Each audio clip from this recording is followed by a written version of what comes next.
राम राम, सत श्री अकाल, आदाब, नमस्कार दोस्तों।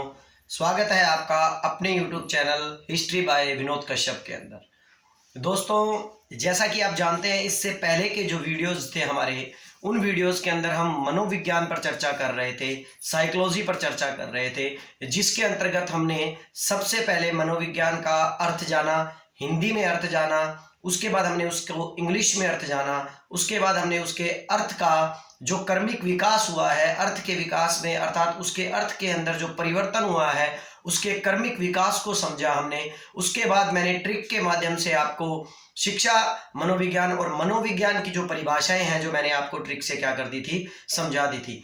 इसी के चलते दोस्तों, अब हम इस पार्ट में आज के जो टॉपिक के अंदर, आज के वीडियोस के अंदर हम जो टॉपिक पढ़ने वाले हैं, वो टॉपिक है हमारा शिक्षा। शिक्षा का क्या अर्थ है और शिक्षा की क्या परिभाषाएं हैं और शिक्षा की क्या प्रकृतियां हैं। तो हम आज से जिस टॉपिक को लेकर चलने वाले हैं दोस्तों, वो टॉपिक रहेगा हमारा शिक्षा का अर्थ। और दोस्तों, शिक्षा का अर्थ हमारे पास दो अर्थों के अंदर आता है, एक संकुचित अर्थ के अंदर आता है और एक व्यापक अर्थ के अंदर आता है।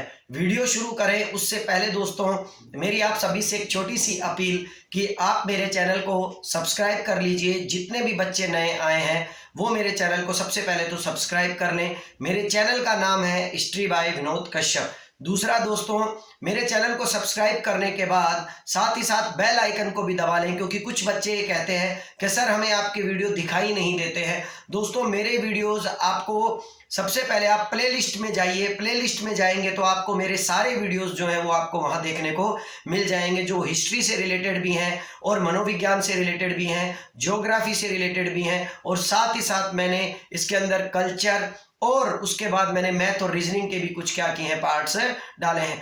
जैसे जैसे समय आगे चलता जाएगा, मैं आपको इसी चैनल पर बाकी सभी वीडियोस जो है वो क्या करता रहूंगा, उपलब्ध करवाता रहूंगा। तो चलिए दोस्तों, जल्द से जल्द शुरू करते हैं हम हमारे टॉपिक को, मनोविज्ञान के टॉपिक को, साइकोलॉजी के टॉपिक को, जिसका नाम है शिक्षा, शिक्षा का अर्थ। तो आज हम सबसे पहले हमारी शिक्षा के अर्थ को समझने वाले हैं दोस्तों।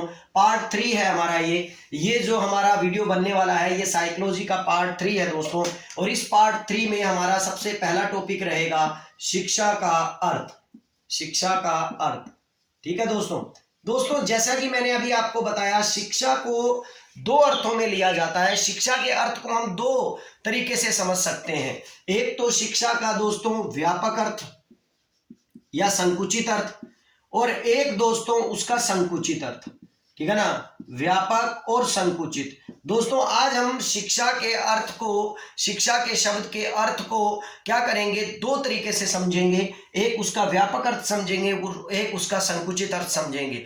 लेकिन उससे पहले दोस्तों, मैं आपको यह बता दूं कि जो शिक्षा शब्द है, ये शिक्षा शब्द हिंदी का है, और इस शब्द के बारे में सबसे पहले हम जानकारी लेंगे कि ये हिंदी में क्या अर्थ देता है, हिंदी के अंदर इसका कैसे अर्थ निकला, और फिर उसके बाद हम पढ़ेंगे कि इसका अंग्रेजी में कैसे अर्थ निकला। जैसा कि हमने मनोविज्ञान के बारे में भी पढ़ा था कि मनोविज्ञान नाम से हिंदी के अंदर मन का विज्ञान नजर आता है, लेकिन मनोविज्ञान का साइकोलॉजी के रूप में जब अर्थ निकाला गया था तो सबसे पहले आत्मा का विज्ञान आया था। वैसे ही दोस्तों, आज हम पढ़ने वाले हैं कि शिक्षा का अर्थ अर्थात शिक्षा शब्द जो है हिंदी के अंदर उसका क्या अर्थ रहता है, और उसके बाद जब शिक्षा को इंग्लिश में एजुकेशन कहते हैं तो एजुकेशन शब्द का प्रयोग किस तरह से इस्तेमाल में लिया गया है, या उसका प्रयोग करते हुए उसका निर्माण किन शब्दों से हुआ है, इन सब के बारे में जानकारी लेंगे।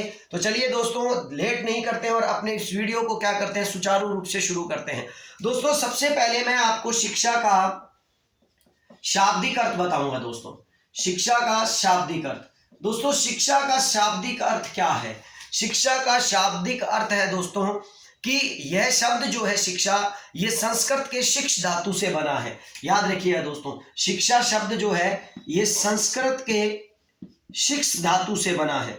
दोस्तों याद रखिएगा, संस्कृत का शिक्ष धातु जो है उससे मिलकर बना है। इस शिक्ष धातु के अंदर यदि हम प्रत्यय के रूप में ए लगा दें, प्रत्यय के रूप में दोस्तों क्या लगा दें, ए लगा दें, तो हमारे पास एक शब्द बनकर नजर आता है, एक शब्द बनकर तैयार हो जाता है, जिस शब्द को हम क्या कहते हैं, शिक्षा कहते हैं। तो सबसे पहला सवाल तो दोस्तों ये आता है कि शिक्षा शब्द के अंदर किस प्रत्यय का इस्तेमाल किया गया है? तो आप बोलोगे दोस्तों किसका प्रयोग किया गया है? ए प्रत्यय का प्रयोग किया गया है। और याद रखिएगा दोस्तों, प्रत्यय में पे आता है, इसका मतलब ये पीछे लगता है। उपसर्ग में उ आता है, उ से ए बनता है, इसका मतलब आगे लगता है। तो याद रखिएगा, उपसर्ग आगे लगता है और प्रत्यय पीछे लगता है, और उसी के आधार पर किसी शब्द का अर्थ निकाला जाता है। जैसा कि मैंने आपको बताया दोस्तों, शिक्ष धातु के अंदर ए प्रत्यय को लगाया गया, तब हमें शिक्षा शब्द का क्या हुआ? प्रयोग हुआ, या शिक्षा शब्द हमें क्या हुआ? प्राप्त हुआ। और शिक्ष धातु का मतलब क्या होता है दोस्तों? सीखना या सिखाना, सीखना और सिखाना दोनों। देखिए दोस्तों, शिक्ष धातु का मतलब होता है सीखना और सिखाना। इसी प्रकार यदि जब हम ए इसके अंदर जोड़ देंगे, शिक्ष धातु के अंदर ए जोड़ देंगे, तो इसका मतलब ये हो जाएगा कि शिक्षा, और शिक्षा का अर्थ निकलकर हमारे सामने आएगा सीखने और सिखाने की प्रक्रिया। ठीक है दोस्तों, इसका मतलब ये हुआ कि शिक्षा जो है वो सीखने और सिखाने की एक क्या है? प्रक्रिया है। अर्थात शिक्षा का अर्थ हम किससे ले सकते हैं? सीखने और सिखाने की प्रक्रिया से ले सकते हैं। जिस तरह शिक्ष धातु का अर्थ क्या होता है? सीखना और सिखाना, और शिक्षा का अर्थ क्या होता है? सीखने और सिखाने की प्रक्रिया।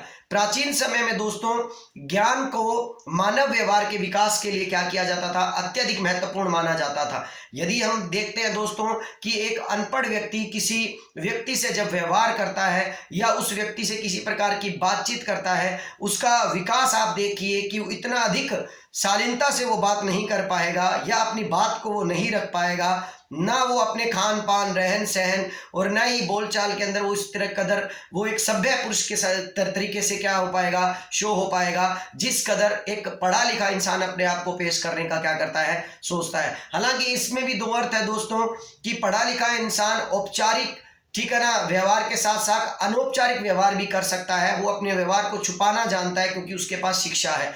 लेकिन एक अनपढ़ व्यक्ति या जिस व्यक्ति को शिक्षा का ज्ञान नहीं है, जिसने शिक्षा का ज्ञान नहीं लिया, वो अपने वास्तविक व्यवहार को सबके सामने क्या करेगा? प्रदर्शित करेगा। लेकिन ये कमियां और ये विशेषताएं हम अभी नहीं पढ़ेंगे, ना हम इसके बारे में जानना चाहते हैं अभी। लेकिन जैसा कि मैंने अभी बताया दोस्तों कि प्राचीन समय में ज्ञान को मानव जीवन के विकास के लिए अत्यधिक महत्वपूर्ण माना गया है।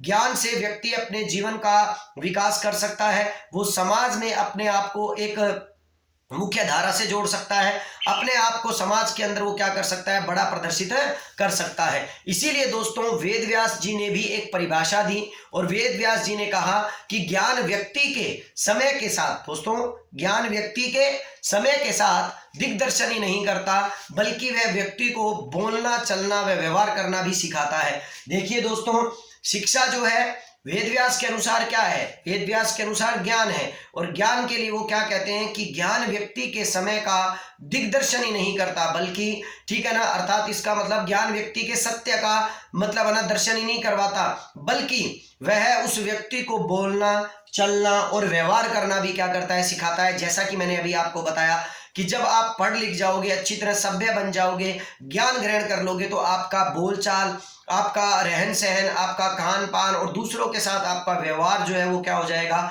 शालीनतापूर्ण हो जाएगा। उसे आप एक समाज के अंदर, सभ्य समाज में रहने लायक क्या कर सकते हो? बना सकते हो। इसी तरह दोस्तों ये शिक्षा का एक छोटा सा शाब्दिक अर्थ था, लेकिन ये हिंदी में अर्थ है दोस्तों। जैसा कि मैंने आपको बताया कि शिक्षा किससे मिलकर बनी है? संस्कृत के शिक्ष धातु से मिलकर बनी है, जिसमें ए प्रत्यय लगने से उसका अर्थ निकलता है, और उसका अर्थ हिंदी में निकलता है क्या दोस्तों? सीखने या सिखाने की प्रक्रिया। लेकिन दोस्तों अब हम बात करेंगे इसी शिक्षा का अर्थ अंग्रेजी में, कि इस शिक्षा का अर्थ या इस शिक्षा को अंग्रेजी में क्या कहा जाता है? इस शिक्षा को अंग्रेजी के अंदर एजुकेशन कहा जाता है दोस्तों। याद रखिएगा, शिक्षा को इंग्लिश के अंदर क्या कहा जाता है दोस्तों? एजुकेशन। ठीक है दोस्तों, एजुकेशन कहा जाता है। इंग्लिश के अंदर शिक्षा को एजुकेशन शब्द का प्रयोग किया जाता है शिक्षा शब्द के लिए अंग्रेजी के अंदर, जिसके लिए मैं आपको बता दूं दोस्तों, ये जो शब्द है एजुकेशन, ये लैटिन भाषा के कुछ शब्दों से मिलकर बना है। लैटिन भाषा के कुछ शब्दों से मिलकर बना है, जिन शब्दों का जिक्र हम यहाँ करते हैं कि वह किन किन शब्दों से मिलकर बना है। लैटिन भाषा के कुछ शब्द हैं दोस्तों, जिनको मैं यहाँ लिख देता हूं। एजुकेटम, एक तो दोस्तों एक शब्द है एजुकेटम। याद रखिएगा, एजुकेशन जो है दोस्तों वो शिक्षा जो है दोस्तों, या इंग्लिश के अंदर हम शिक्षा को एजुकेशन जिस शब्द का प्रयोग करते हैं शिक्षा के लिए, वो लैटिन भाषा के कुछ शब्दों से मिलकर बना है, जिनके अंदर कुल 3 शब्द आते हैं, जिनमें एक शब्द आता है दोस्तों जिसका नाम है एजुकेटम, और दूसरा शब्द आता है दोस्तों एजुसियर। ठीक है दोस्तों, एजुसियर, और तीसरा शब्द आता है दोस्तों एजुकेयर। ठीक है दोस्तों, एजुकेयर। याद रखिएगा दोस्तों, शिक्षा के अर्थ के अंदर अर्थात एजुकेशन के शब्द को निकालने के लिए हमें लैटिन भाषा के इन 3 शब्दों के बारे में अच्छी तरह जानकारी होनी चाहिए, क्योंकि लैटिन भाषा के इन 3 शब्दों का अध्ययन करने के बाद ही हम एजुकेशन के शब्द को क्या कर सकते हैं, डिफाइन कर सकते हैं, एजुकेशन के वर्ड को डिफाइन कर सकते हैं, और उसका अर्थ इंग्लिश के अंदर क्या कर सकते हैं, निकाल सकते हैं। दोस्तों एजुकेटम जो होता है, एजुकेटम का मतलब होता है टू ट्रेन। टू ट्रेन का अर्थ क्या होता है दोस्तों? टू ट्रेन को बात करें तो हिंदी के अंदर इसका अर्थ होता है शिक्षित करना। जैसा कि हमने हिंदी के अंदर शिक्षा का अर्थ पढ़ा था, और पढ़ा था कि सीखना और सिखाना। यदि हम किसी को सिखाएंगे, किसी को बताएंगे, तो इसका मतलब क्या हुआ दोस्तों, हम उसको शिक्षित कर रहे हैं। वैसे ही एजुकेटम को इंग्लिश में एजुकेटम का अर्थ होता है टू ट्रेन से, और टू ट्रेन का मतलब क्या होता है, शिक्षित करना। वैसे ही दोस्तों हम एजुसियर की बात करें तो एजुसियर को इंग्लिश में अर्थ निकाला जाता है टू लीड आउट। याद रखिए दोस्तों, क्या निकाला जाता है, to lead out. To lead out का मतलब है दोस्तों विकसित करना। ठीक है ना, जैसे कि इसका अर्थ था शिक्षित करना, वैसे ही इसका अर्थ होता है विकसित करना। ठीक है ना, किसी चीज को क्या करना, विकसित करना, कि आपके अंदर कोई चीज है, पहले से मौजूद है, लेकिन मैं केवल उसको क्या कर रहा हूं, उसको विकसित कर रहा हूं, उसको बड़ा कर रहा हूं, उसको बाहर निकाल रहा हूं, और आपकी उन प्रतिभाओं का क्या कर रहा हूं, विकास कर रहा हूं। इसी प्रकार अगर हम बात करें एजुकेयर की दोस्तों, तो एजुकेयर का मतलब होता है टू ब्रिंग अप या टू राइज। मैं केवल यहां एक अर्थ लिख देता हूं दोस्तों, टू ब्रिंग अप। ठीक है दोस्तों, या दूसरा भी लिख देता हूं, to raise, RAISE, raise, to raise, to bring up या टू राइज। इसका हिंदी में क्या अर्थ होता है दोस्तों, आगे बढ़ाना। याद रखिएगा दोस्तों, इन दोनों शब्दों का अर्थ हिंदी में होता है आगे बढ़ाना, आगे बढ़ाना। इस तरह दोस्तों हम इन 3 शब्दों से इस एजुकेशन के वर्ड का क्या निकालते हैं, अर्थ निकालते हैं, क्योंकि हमारा मानना है कि लैटिन भाषा के इन 3 शब्दों से ही किस शब्द की उत्पत्ति हुई है, एजुकेशन शब्द की क्या हुई है, उत्पत्ति हुई है। और इन तीनों शब्दों के अंदर दोस्तों सबसे महत्वपूर्ण शब्द जो है वो क्या है, एजुकेटम है, जो खुद अपने आप में 2 शब्दों से मिलकर बनाया गया है। याद रखिए दोस्तों, मैंने तीनों शब्दों के अर्थ बताए हैं, जिसके अंदर मैं आपको बता रहा हूं कि एजुकेशन कुछ लैटिन भाषा के कुछ शब्दों से मिलकर बना है, जिसके अंदर पहला शब्द है एजुकेटम, जिसका मतलब होता है टू ट्रेन। दूसरा आता है एजुसियर, जिसका मतलब होता है टू लीड। ठीक है ना, और तीसरा शब्द आता है एजू केयर, जिसका मतलब होता है टू ब्रिंग अप या टू राइज। इसको हिंदी में कहते हैं आगे बढ़ना। दोस्तों यहां पर अब आपको समझना होगा कि यहां पर मनोवैज्ञानिकों के द्वारा या किसी भी मतलब इन शिक्षा शास्त्रियों के द्वारा एजुकेशन शब्द को लेकर सबसे महत्वपूर्ण शब्द किसको चुना गया, लैटिन भाषा के एजुकेटम शब्द को चुना गया, और एजुकेटम शब्द से एजुकेशन शब्द की उत्पत्ति निकाली गई या उसके अर्थ का क्या निकाला गया, मतलब है ना, जानकारी ली गई। तो हम आज एजुकेटम शब्द के बारे में जानकारी लेते हैं कि एजुकेटम शब्द क्या है। दोस्तों एजुकेटम शब्द जो है लैटिन भाषा का है, लेकिन यह एजुकेटम शब्द जो है वो 2 शब्दों से मिलकर बना है। याद रखिएगा दोस्तों, एजुकेटम शब्द जो है वो अपने आप में कितने शब्दों से मिलकर बना है, 2 शब्दों से मिलकर बना है। ये 2 शब्द कौन कौन से हैं दोस्तों, एक तो है ई और एक है ड्यूको। याद रखिएगा दोस्तों, एक तो क्या है ई और एक है ड्यूको। ये शब्द जो है लैटिन भाषा के ही 2 शब्द हैं दोस्तों, जिनसे मिलकर किस शब्द का इस्तेमाल किया गया है, एजुकेटम का इस्तेमाल किया गया है। और दोस्तों ई का अर्थ होता है अंदर से। याद रखिएगा दोस्तों, ई का अर्थ क्या होता है, अंदर से। और अगर हम ड्यूको की बात करें तो जैसा कि मैंने आपको बताया था कि आगे बढ़ाना या आगे बढ़ना। ठीक है ना, आगे बढ़ाना, इसका अर्थ एक ही हुआ दोस्तों, अगर आप इन दोनों शब्दों को एक साथ जोड़कर शब्द बनाएं एजुकेटम, तो हम इन दोनों शब्दों से इस एजुकेटम शब्द का क्या कर सकते हैं, अर्थ व्यापक रूप में क्या कर सकते हैं, निकालने का प्रयास कर सकते हैं। अर्थात इसका मतलब ये हुआ कि अतः एजुकेटम जो अंग्रेजी का शब्द है दोस्तों, ठीक है ना, लैटिन भाषा का शब्द है दोस्तों, लेकिन हम उसको अंग्रेजी शब्द के अंदर अंग्रेजी शब्द के रूप में एजुकेशन लिख देते हैं दोस्तों। तो आपको समझना ही होगा कि अंग्रेजी शब्द एजुकेशन का शाब्दिक अर्थ हम किससे निकाल रहे हैं, एजुकेटम से निकाल रहे हैं। और एजुकेटम लैटिन भाषा का शब्द है और लैटिन भाषा के दो शब्दों से मिलकर बना है, जिसका अर्थ क्या होता है, अंदर से और आगे बढ़ना। इसका मतलब इन दोनों शब्दों से हम अब किसका अर्थ निकालने वाले हैं, एजुकेशन का, क्योंकि एजुकेशन शब्द बना था किससे, एजुकेटम से, और एजुकेटम बना है किससे, ई ड्यूको से, ई और ड्यूको से, और ई और ड्यूको का अर्थ होता है अंदर से आगे बढ़ाना। इसका मतलब एजुकेशन शब्द का क्या अर्थ निकला, एजुकेशन शब्द का अर्थ यह निकला कि बालक की या बच्चे की आंतरिक शक्तियों को बाहर की ओर क्या करना, प्रकट करना, या बाहर की ओर क्या करना, निकालना। दोस्तों यहां पर मैं आपको एक बात अच्छी तरह बताना चाहूंगा कि हम जिस अर्थ को निकाल रहे हैं, ध्यान से देखिए, मैं उस अर्थ को एक बार और दोबारा बोलता हूं जिससे आपको ये समझ में आए कि बालक की या बच्चे की आंतरिक शक्तियों को बाहर की ओर क्या करना, निकालना, या बाहर की ओर क्या करना, धकेलना, या बाहर की ओर प्रकट करना। इसका मतलब यहां पर मैं ये बताना चाहूंगा दोस्तों कि हर बालक में, हर बच्चे के अंदर कुछ शक्तियां निहित होती हैं जिन्हें हम आंतरिक शक्तियां कहते हैं, लेकिन उन्हीं शक्तियों को जगा देना, उन्हीं शक्तियों को बाहर की ओर धकेल देना, उन्हीं शक्तियों को बाहर की ओर प्रकट कर देना ही क्या कहलाता है, एजुकेशन कहलाता है। इसका मतलब तभी तो हम ये कहते हैं कि शिक्षा लेने का अधिकार हर व्यक्ति को है, क्योंकि उसके अंदर जो शक्तियां छिपी हुई है आंतरिक, ये एजुकेशन केवल उन्हीं आंतरिक शक्तियों को क्या करती है, बाहर निकालने का काम करती है। आशा करता हूं दोस्तों आपको एजुकेशन शब्द का अर्थ पता चल गया होगा और ये किन शब्दों से मिलकर बना है, और लैटिन शब्द अर्थात एजुकेटम जो है वो लैटिन शब्द किन दो शब्दों से मिलकर बना है वो भी आपको पता लग गया होगा। अर्थात हम कह सकते हैं कि शिक्षा के द्वारा व्यक्ति की जन्मजात शक्तियों को अंदर से बाहर की ओर उचित दिशा में विकसित करने का प्रयास किया जाना ही क्या कहलाता है, एजुकेशन कहलाता है, या शिक्षा कहलाता है। इसका मतलब आप याद रखिएगा दोस्तों, मैंने कितनी जो बात मैं बोल रहा हूं उसे बड़ा ध्यान से सुनिए कि शिक्षा के द्वारा अर्थात एजुकेशन के द्वारा व्यक्ति की जन्मजात शक्तियों को अंदर से बाहर की ओर निकालना।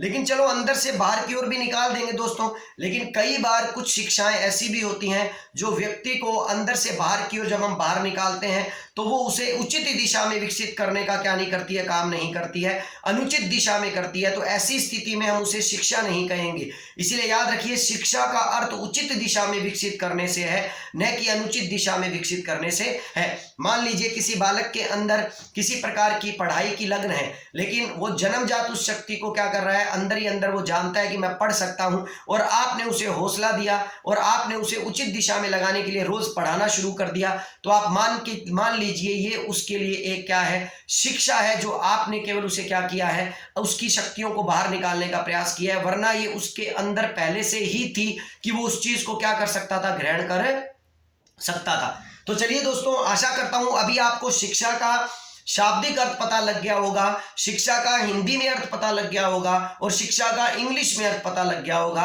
कि किस तरह शिक्षा जो है वो संस्कृत के शिक्ष धातु से बना है और उसके अंदर ए प्रत्यय लगा है, और जिसके ए प्रत्यय लगने से जिसका अर्थ निकल जाता है सीखने और सिखाने की प्रक्रिया। और उसी प्रकार मैंने कहा शिक्षा को इंग्लिश में एजुकेशन कहते हैं।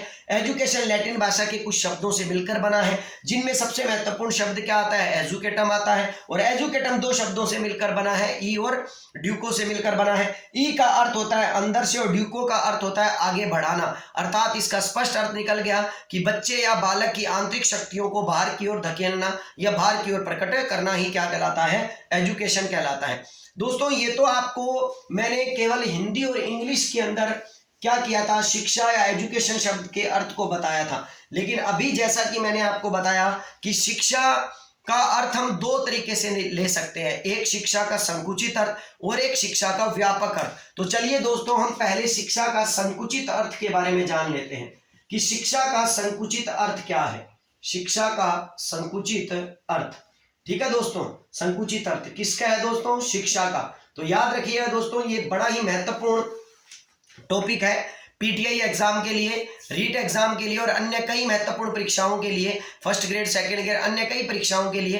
तो आपको इस टॉपिक को अच्छी तरह क्या करना होगा, समझना होगा। और मैं आशा करता हूं मैं अपने इस चैनल पर, जिसका नाम है हिस्ट्री बाय विनोद कश्यप, जिसके ऊपर आपको हिस्ट्री के भी सभी वीडियो क्या हो जाते हैं, मिल जाते हैं, इसी पर उपलब्ध करवा दूंगा। तो आप मेरे इस चैनल के साथ क्या हो जाइए, बने रहिए और साथ ही साथ मनोविज्ञान का भी क्या कीजिए, आनंद लीजिए। दोस्तों जैसा कि मैं बता रहा हूं कि शिक्षा का संकुचित अर्थ क्या होगा। देखिए संकुचित अर्थ के अंदर दोस्तों मैं आपको दो लोगों के बारे में बताऊंगा, जिसके अंदर एक तो आपका मुख्य स्थान जो होगा वो किसका होगा, शिक्षक का होगा, और एक मुख्य स्थान जो होगा वो किसका होगा, छात्र का होगा या बालक का होगा। ठीक है ना दोस्तों, एक तो शिक्षक और एक बालक। अब मैं आपको इसके अर्थ के बारे में बताता हूं ताकि आप इसके संकुचित अर्थ को जान पाए।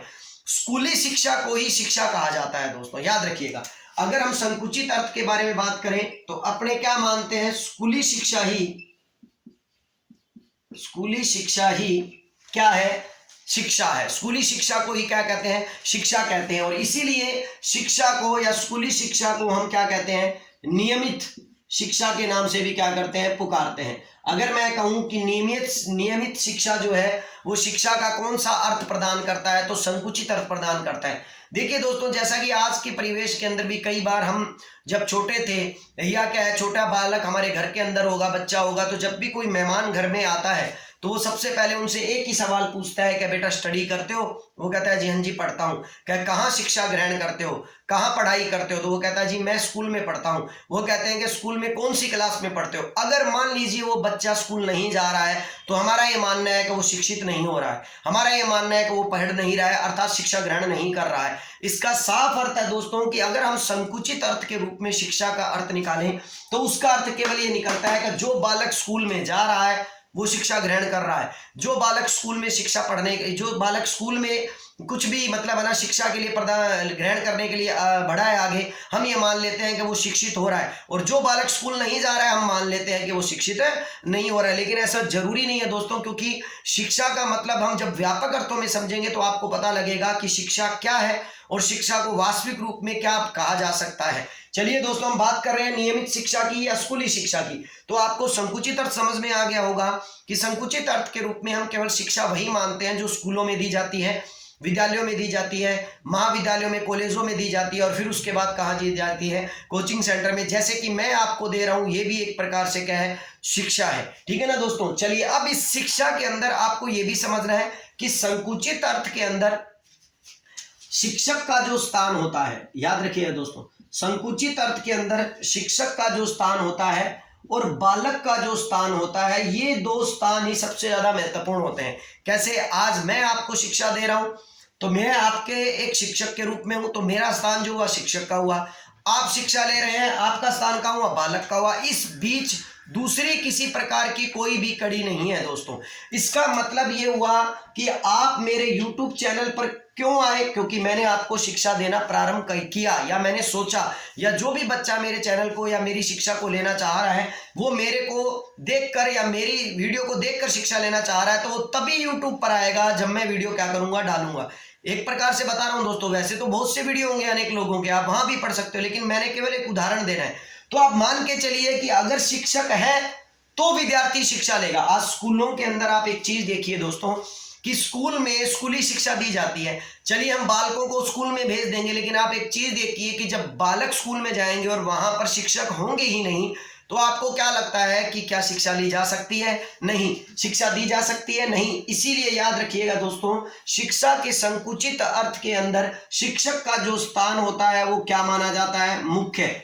इसीलिए एक बालक एक शिक्षक को कितना अधिक महत्व देता है, उसे कितना अधिक सम्मान प्रदान करता है। और बालक का स्थान जो होता है दोस्तों, याद रखिएगा, वो क्या होता है? गौण। ठीक है ना दोस्तों। इसीलिए याद रखिएगा, संकुचित अर्थों के अंदर हम शिक्षा का अर्थ क्या करेंगे, ये लगाएंगे कि किस तरह जो है बालक का जो है वो क्या किया जाता है, अर्थ निकाला जाता है। शिक्षक का अर्थ जो है वो क्या किया जाता है, निकाला जाता है। तो याद रखिएगा, शिक्षा का जो आप संकुचित अर्थ निकालते हो, संकुचित अर्थ में शिक्षक का स्थान जो है वो क्या है? मुख्य है, और बालक का स्थान जो है वो क्या है? गौण है। तो ये तो दोस्तों आपका शिक्षा का संकुचित अर्थ था, लेकिन अब हम क्या करेंगे, शिक्षा का व्यापक अर्थ क्या करेंगे, समझेंगे। तो व्यापक अर्थ समझने के लिए मैं एक बार इसे साफ कर देता हूं, यदि आप इसका स्क्रीनशॉट लेना चाहें तो ले सकते हैं। चलिए दोस्तों, हम इसके व्यापक अर्थ की तरफ चलते हैं ताकि आप इस टॉपिक को भी क्लियर कर पाए। तो हम आज पढ़ने वाले हैं शिक्षा का व्यापक अर्थ। शिक्षा का व्यापक अर्थ। दूसरी बात दोस्तों, मेरे YouTube चैनल का मैं यहां नाम लिख देता हूं कि कई बार कुछ बच्चे मेरे से पूछते भी रहते हैं कि सर आप YouTube चैनल के बारे में बता दिया कीजिए, हालांकि मैं वीडियो के अंदर बोलता रहता हूं, ठीक है ना। और कई बच्चे कहते हैं कि सर वीडियो मिलते नहीं है, तो आप प्लेलिस्ट में जाकर क्या कीजिए, वीडियो देखिए। और अगर किसी प्रकार की भी समस्या है तो मेरे, ठीक है ना, याद रखिएगा व्हाट्सअप नंबर पर आप मुझे क्या कर सकते हैं, मैसेज कर सकते हैं, ये भी याद रखिएगा। चलिए दोस्तों, हम बात करते हैं शिक्षा के व्यापक अर्थ के बारे में। दोस्तों, जब हम शिक्षा के व्यापक अर्थ को समझेंगे, शिक्षा के व्यापक अर्थ के बारे में जानेंगे, तो आपको एक चीज समझनी होगी कि बालक के उन सभी अनुभवों से मतलब है शिक्षा का जिसका प्रभाव उसके ऊपर जन्म से लेकर मृत्यु तक पड़ता है। याद रखिएगा दोस्तों, मैं दोबारा आपको एक शब्द बोल रहा हूं, उसको आप समझ जाइएगा कि बालक के वे सभी अनुभव, ठीक है ना, बालक ने अपने जीवन में जो भी अनुभव लिए हैं, जितने भी अनुभव लिए हैं, बालक के वे सभी अनुभव जिनका प्रभाव उसके जन्म से लेकर मृत्यु तक क्या करता रहता है, उस पर पड़ता रहता है, वो अपने आप में क्या कहलाती है, शिक्षा कहलाती है। अर्थात शिक्षा जो है वो जीवन पर्यंत तक चलती है। व्यापक अर्थों में याद रखिएगा, शिक्षा जो है वो दोस्तों वो क्या है, जीवन पर्यंत तक चलने वाली प्रक्रिया है, तक चलने वाली क्या है, प्रक्रिया है। तो याद रखिएगा दोस्तों, शिक्षा जो है वो जीवन पर्यंत तक चलने वाली क्या है, प्रक्रिया है। इसका मतलब ये है कि एक बालक, एक बच्चा किसी भी प्रकार से यदि अपने टाइम के अंदर, अपने जीवन के अंदर जन्म से लेकर मृत्यु से पहले तक जो कुछ भी सीखता है, जो कुछ भी अनुभव करता है, वो उसके जीवन पर यदि प्रभाव डालता है तो वो उसके लिए क्या है, शिक्षा है। अर्थात शिक्षा जो है वो जीवन पर्यंत तक चलने वाली प्रक्रिया है।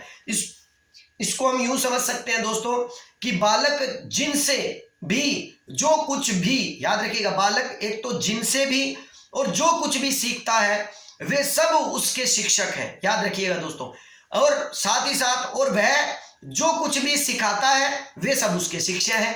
ठीक है ना, मेरी बात समझ रहे हो आप दोस्तों कि बालक जो है, बालक जिनसे भी जो कुछ भी सीखता है, ठीक है ना, मान लीजिए उसने किसी व्यक्ति से क्या किया, मतलब ना एड्रेस पूछा कि भाई मेरा मकान, एक व्यक्ति का मकान मुझे पूछना है, आप मुझे मकान बता दीजिए कि भाई क्या है, कि कहाँ पड़ता है, कहाँ नहीं पड़ता है। उसने एड्रेस बता दिया कि साहब आपका मकान जो है, उस आदमी का मकान जो है वो वहां पड़ता है।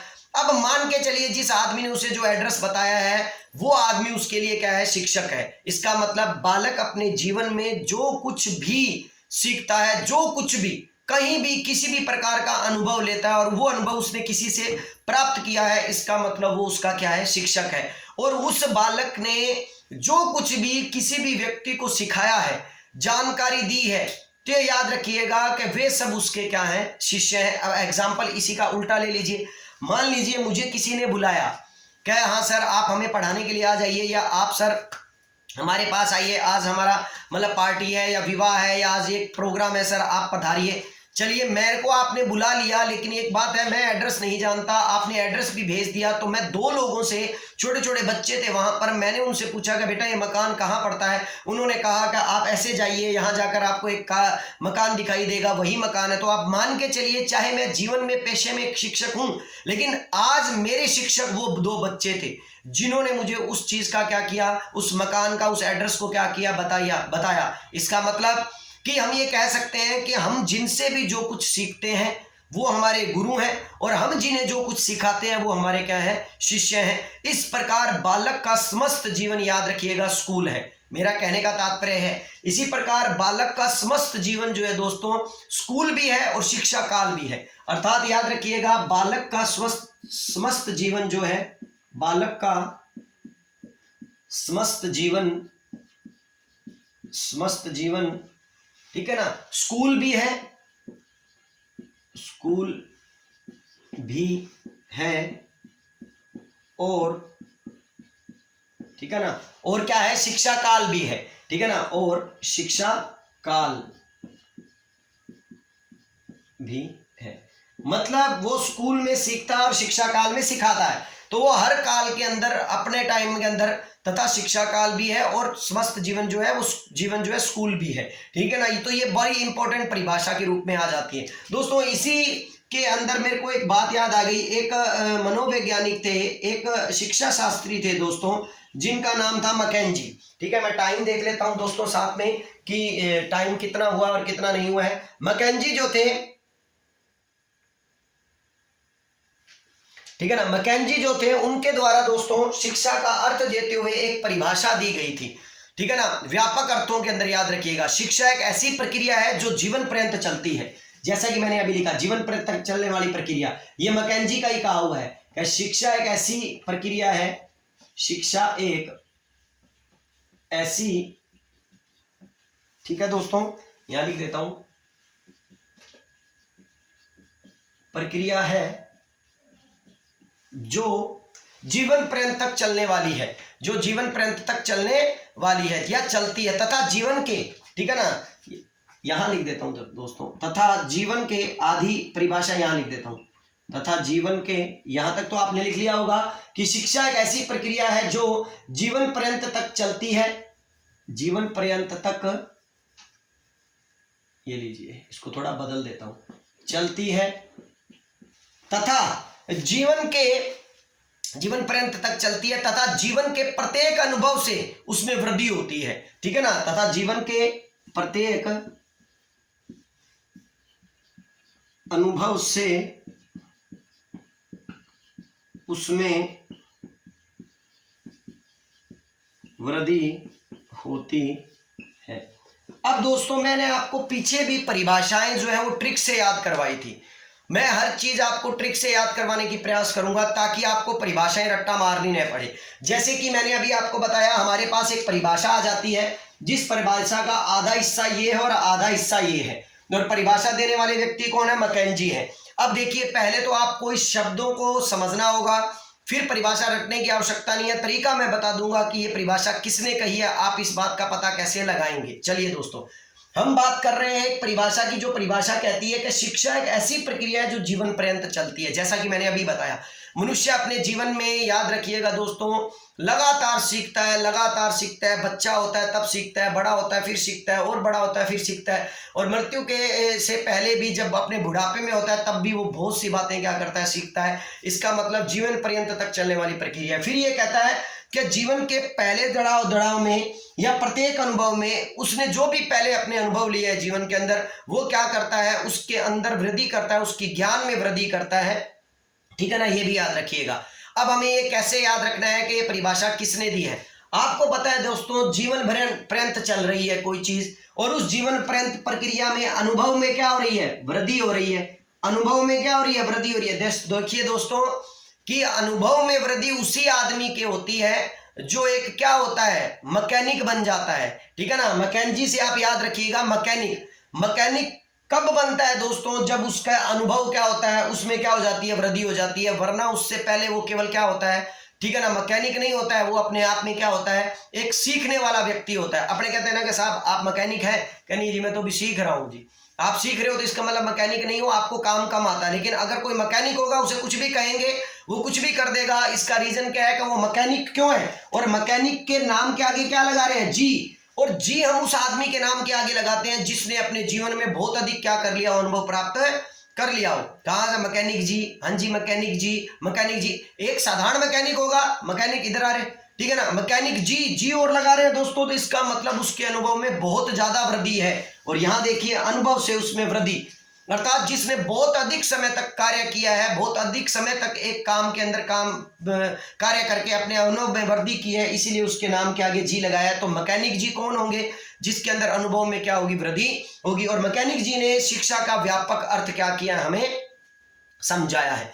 चलिए दोस्तों, अब हम इसके बाद आगे बात करेंगे, विश्लेषणात्मक आधार पर शिक्षा का अर्थ जान लेते हैं। जैसा कि मैंने आपको संकुचित अर्थ बताया और मैंने व्यापक अर्थ बताया, तो इन दोनों का हम क्या करते हैं? तुलनात्मक अध्ययन करते हैं। इन दोनों का हम विश्लेषणात्मक अध्ययन करते हैं, जिससे आपको पता लगे कि शिक्षा क्या है। यहां मैं लिखा रहने देता हूं, विश्लेषणात्मक अध्ययन। हम शिक्षा का अर्थ जो हम वैसे ही बात करते हैं। चलिए, विश्लेषणात्मक अर्थ को समझने के लिए आपको कुछ पंक्तियों के द्वारा मैं इसे समझा सकता हूं। जैसे कि एग्जाम्पल के तौर पर लेते हैं हम, जैसे देखिए, शिक्षा का अर्थ केवल स्कूल में दिए जाने वाले ज्ञान तक सीमित नहीं होता है। जैसा कि संकुचित अर्थ में हमें कहा गया था केवल स्कूल में लिया जाने वाला है, तो हम विश्लेषण ये कर सकते हैं कि संकुचित अर्थ नहीं है। ध्यान रखिएगा, क्यों नहीं है? क्योंकि स्कूल में दिए जाने वाले ज्ञान क्या होता है? सीमित होता है, उसका ही वो सीमित ज्ञान ही शिक्षा नहीं हो सकती है।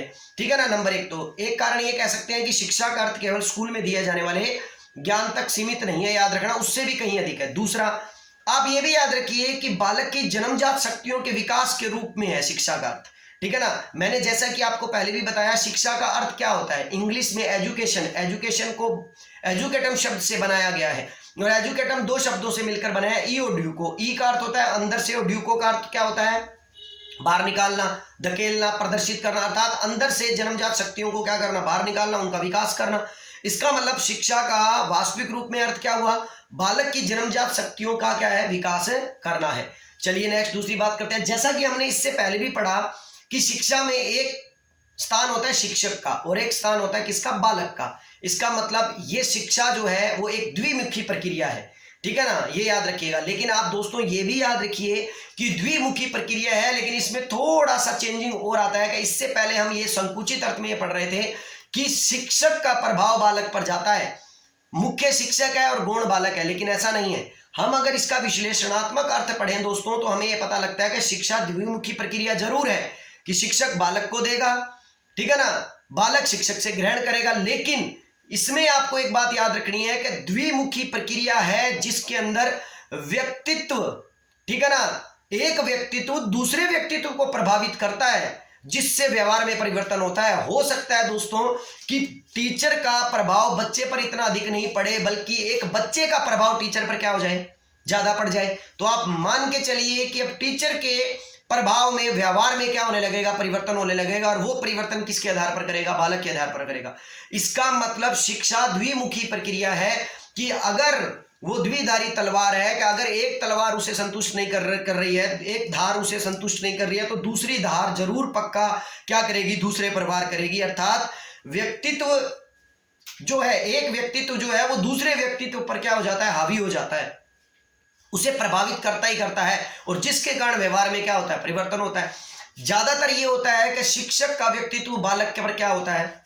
प्रभावित होता है। लेकिन कई जगह पर ऐसा भी होता है कि बालक जब बहुत ज्यादा तीक्ष्ण बुद्धि का हो, तो उसका व्यक्तित्व टीचर पर क्या हो सकता है, या टीचर पर नहीं किसी और व्यक्ति पर क्या हो सकता है? प्रभावित हो सकता है। और जब ऐसा होगा तो सामने वाले के व्यवहार में क्या हो जाएगा? परिवर्तन हो जाएगा। इसका मतलब शिक्षा केवल एक मुखी प्रक्रिया नहीं है जिसमें शिक्षक प्रॉपर रूप से मुख्य नहीं है, बल्कि द्विमुखी प्रक्रिया है जिसमें केवल व्यक्तित्व के प्रभाव को मायने रखा जाता है, और जिससे व्यवहार में क्या होता है? परिवर्तन होता है। चलिए अब इसको भी समझ लीजिए कि दो प्रकार के बालक व्यवहार में परिवर्तन किए जा सकते हैं। दो प्रकार से बालक के व्यवहार में परिवर्तन किया जा सकता है। जैसे कि मैंने अभी बताया कि व्यवहार में परिवर्तन होता है, तो व्यवहार में परिवर्तन, आपका सवाल उठेगा सर कि एक व्यक्तित्व से जब दूसरा व्यक्तित्व प्रभावित होता है तो व्यवहार में परिवर्तन होता है।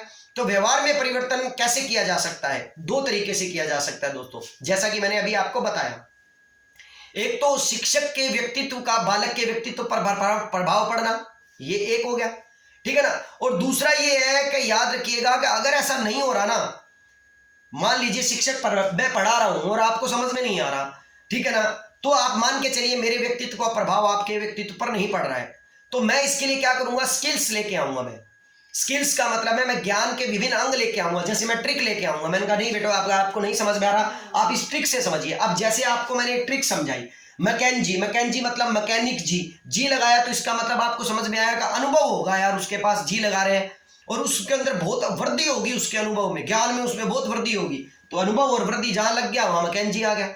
अब दोस्तों मैंने ज्ञान के जिस स्किल्स को अपनाया है, ज्ञान के जिस स्किल्स को अपनाकर प्रयोग कर मैंने आपको वो चीज समझा दी है। आप देखो मैंने आपके व्यक्तित्व में क्या कर दिया है? परिवर्तन कर दिया, क्या नहीं कर दिया है? इस प्रकार बालक के व्यक्तित्व के अंदर दो प्रकार से, व्यवहार में दो प्रकार से परिवर्तन किया जा सकता है।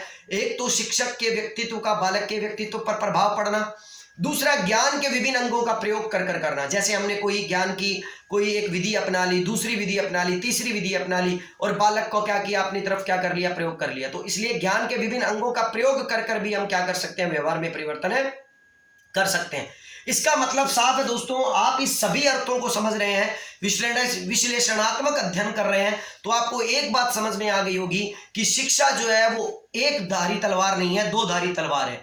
अर्थात शिक्षा की दो धुरियां हैं, एक धुरी शिक्षक है और दूसरी धुरी छात्र है। शिक्षक छात्र के बिना अधूरा है और छात्र शिक्षक के बिना अधूरा है। इसका मतलब हम ये कह सकते हैं कि शिक्षा जो है वो दो पार्टों पर चलती है, दो धुरियों पर चलती है, एक शिक्षक पर और दूसरी किस पर, छात्र पर। लेकिन ये भी याद रखिएगा दोस्तों कि शिक्षा शास्त्री जॉन डीवी जो था ना, जॉन डीवी ने शिक्षा को त्रिमुखी बताया है। कितनी बड़ी बात है, अभी तक हमने ये पढ़ा दोस्तों कि शिक्षा द्विधारी है, दो मुखी है, ठीक है ना। कई बार ये क्वेश्चन आया, दो मुखी है, एक शिक्षक एक बालक है, सब जानते हैं। लेकिन अगर कोई ये कह दे कि शिक्षा जो है वो क्या है, त्रिमुखी है, त्रिमुखी का मतलब है कि शिक्षा की तीन धुरियां हैं, ठीक है ना। ऐसा किसने कहा है, शिक्षा के तीन अंग किसने कहा है, शिक्षा त्रिमुखी है, ऐसा किसने कहा है? तो सबसे पहले तो आंसर आएगा जो दोस्तों जॉन डीवी, याद रखिएगा जॉन डीवी। अब सवाल ये उठता है कि सर शिक्षा के तीन अंग कौन से हो गए? शिक्षा को त्रिमुखी बताया है जॉन डीवी ने, तो शिक्षा के तीन अंग कौन से हो गए? दो तो हमें समझ में है, एक तो आता है शिक्षक, एक आता है बालक, ये दो तो हमें समझ में आ गए। लेकिन दोस्तों शिक्षक और बालक के अलावा जॉन डीवी ये मानता है कि तीसरी धुरी सबसे इंपॉर्टेंट है, जो है पाठ्यक्रम। बिना पाठ्यक्रम के आप क्या नहीं कर सकते, बालक को क्या नहीं कर सकते, उसके व्यवहार में परिवर्तन नहीं कर सकते, उसको सिखा नहीं सकते। आज दोस्तों आप पीटीआई का एग्जाम दे रहे हो, आज आप रीट का एग्जाम दे रहे हो, आज आप सेकंड ग्रेड का एग्जाम दे रहे हो, आज आप फर्स्ट ग्रेड का एग्जाम दे रहे हो, आपको सारे शिक्षक पढ़ा रहे हैं। लेकिन आपको याद रखिएगा दोस्तों, जो भी शिक्षक आपको पढ़ा रहा है ना, वो वही पढ़ा रहा है जो आपके पाठ्यक्रम में दिया गया है। इसका मतलब शिक्षक मायने रखा, बालक मायने रखा, लेकिन आप ये देखिए कि सबसे बड़ी इंपॉर्टेंट चीज क्या मायने रखी, पाठ्यक्रम मायने रखा, सिलेबस मायने रखा। वरना आप आउट ऑफ सिलेबस तो कोई चीज नहीं पढ़ रहे, ज्ञान तो वो भी है, शिक्षा तो वो भी है, लेकिन आप आज नौकरी पाने के लिए क्या करना चाहते हो, केवल अपने पाठ्यक्रम का अध्ययन करना चाहते हो। इसलिए जॉन डीवी ये कहता है कि दो धुरी इंपॉर्टेंट नहीं है, तीसरी धुरी सबसे ज्यादा इंपॉर्टेंट है, सिलेबस। और आप जानते हो दोस्तों हमारे जीवन में सिलेबस का कितना बड़ा महत्व है। आज हम कहीं चले जाए, हम सबसे पहले सर ये तो हमारे सिलेबस में है ही नहीं सर, हम क्यों पढ़े सर? तो आप वैसा ज्ञान लेना ही नहीं चाहते जो आपके सिलेबस में है ही नहीं। इसका अर्थ साफ है कि आज मान लीजिए मैं मनोविज्ञान पढ़ा रहा हूं, आज कांस्टेबल में तैयारी करने वाला बालक इस चीज को पढ़ेगा ही नहीं। क्यों पढ़ेगा वो? क्योंकि वो जानता है उसके सिलेबस में नहीं है, वो क्यों टाइम व्यर्थ करेगा। लेकिन पीटीआई का व्यक्ति, सेकंड ग्रेड का व्यक्ति, फर्स्ट ग्रेड का व्यक्ति, आरएस का व्यक्ति और अन्य बड़ी परीक्षाओं को देने वाले व्यक्ति, सीटेट देने वाला व्यक्ति इसको पढ़ने का प्रयास करेगा क्योंकि वो उसके सिलेबस में है। तो जॉन डीवी ये कहता है कि शिक्षा जो है वो त्रिमुखी है, और याद रखिएगा शिक्षा त्रिमुखी है, इसीलिए जॉन डीवी के इस मत को बहुत अधिक क्या मिली, प्रधानता मिली। धन्यवाद दोस्तों, आज का वीडियो जो है वो इतना ही रहेगा, और शिक्षा का अर्थ आप अच्छी तरह क्या हो गए होंगे, समझ गए होंगे। नेक्स्ट वीडियो में मैं इस शिक्षा का पार्ट 2 लेके आऊंगा, जिसके अंदर आप शिक्षा की प्रकृति और शिक्षा से संबंधित उसकी क्या करेंगे, परिभाषाओं के बारे में जानकारी लेंगे कि किन किन शिक्षा शास्त्रियों ने शिक्षा की क्या दी है, परिभाषा दी है। ठीक है दोस्तों, अगर ये वीडियो मेरा आपको अच्छा लगता है तो आप मेरे channel history by Vinod Kashyap को जरूर प्रमोट कीजिए दोस्तों, अपने दोस्तों में, अपने मित्रों में जरूर क्या कीजिए, बताइए, ताकि मैं आपके लिए ऐसे नए वीडियोस क्या करता रहूं, बनाता रहूं। और अगर अच्छा लगे तो दोस्तों लाइक और कमेंट कर दिया कीजिए, क्योंकि लाइक कमेंट के आपके पैसे नहीं लगते हैं। आपका लाइक कमेंट जो है ना, मेरे को यहाँ पर 30-40 मिनट खड़े रहने की क्या देता है, ताकत देता है दोस्तों। मेरे लिए एक टॉनिक है दोस्तों, अगर आप ये टॉनिक मुझे पिलाए रखना चाहते हैं और मैं हर प्रकार के सब्जेक्ट्स के वीडियो डालने के लिए आप मुझे चाहते हैं कि मैं उनके वीडियो डालता रहूं, तो प्लीज़ आप लोगों से रिक्वेस्ट है मेरी दोस्तों, आप लाइक करते रहिए, सब्सक्राइब करते रहिए और लोगों तक इसको क्या करते रहिए, पहुंचाते रहिए। आपका विनोद कश्यप, आपके ये सर जो है वो आपके साथ हमेशा क्या करेंगे, बने रहेंगे। और अगर किसी को कोई समस्या आती है तो वो मेरे व्हाट्सएप नंबर पर क्या कर सकता है, मुझसे संपर्क कर सकता है। धन्यवाद दोस्तों, नमस्कार।